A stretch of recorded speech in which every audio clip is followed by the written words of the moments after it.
Narendra Modi's bid to become Prime Minister of India has drawn sharp reactions from many in the Western media, particularly the British press. The latest in a series of stories published in The Guardian is an article by a Cambridge University professor. But the same newspaper also carries a rebuttal, and many people on social media have lashed out. Rahul Joglekar reports. The Modi wave may not have crossed the English Channel, but the Guardian newspaper is deluged by opinions about the BJP's man for the top job. The latest controversy is over an article written by a Cambridge University academic and a rebuttal by Lord Meghnad Desai.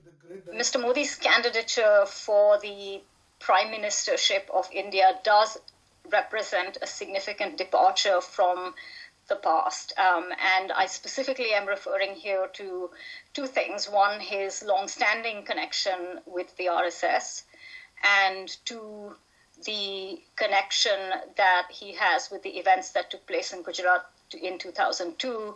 And I make the point simply that as Chief Minister of Gujarat, he bears a degree of moral responsibility for what took place in February 2002.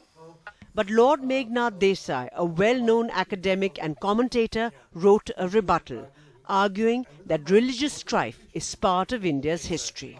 The first televised riots which happened are the Gujarat riots.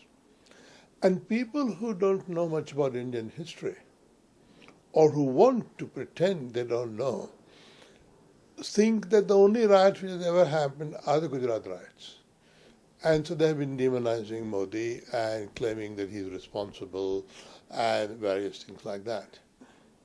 I thought that one has to look at the history of India and how government after government was either passive about riots happening or as sort of implicitly encouraging but not letting the police be active. Ms. Gopal disagrees.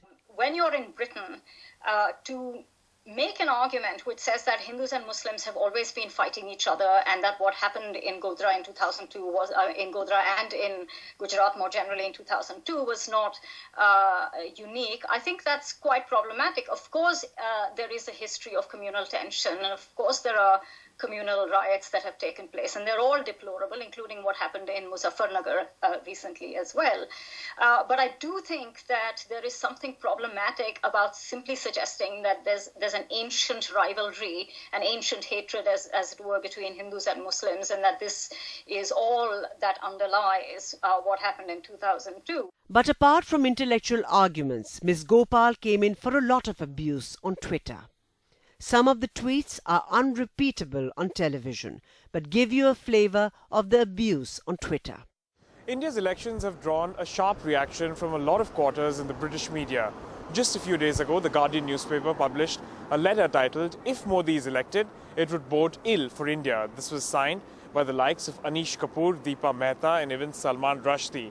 And now this particular article, written by Priyamvada Gopal, has also drawn a sharp reaction. But while a lot of people would say that the discussions and the discourse in the media about India's elections has largely been robust, a lot of people may even say polarizing, but the discourse in social media has been quite abusive, and that, a lot of people say, is rather unnecessary.